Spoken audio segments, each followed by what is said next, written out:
నిలబడి ఉన్నాడు. వారిని అనుగ్రహించడానికి ఓ వెంకటేశ్వర కనురెప్పలెత్తి లేచి బయటికొచ్చి వారిని అనుగ్రహించవా, నీకు శుభోదయమగుగాక అని సుప్రభాతాన్ని పఠనం చేస్తున్నారు.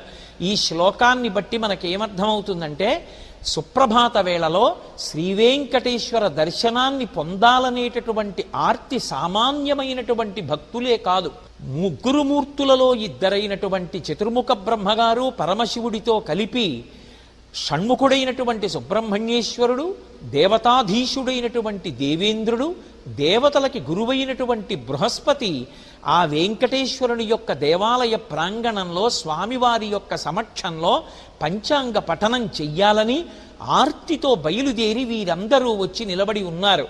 అంటే సుప్రభాత వేళలో ఆనందనిలయ విమానం దగ్గరికి వెళ్ళి ఎవరు నిలబడతారో వారు ఎంతమంది దేవతలు అదృశ్య రూపంలో అక్కడ ఉండగా సేవించగలిగినటువంటి అదృష్టాన్ని పొందగలిగి ఉంటారు అన్న విషయాన్ని ఈ శ్లోకంలో అంతర్లీనంగా ఆవిష్కరించారు.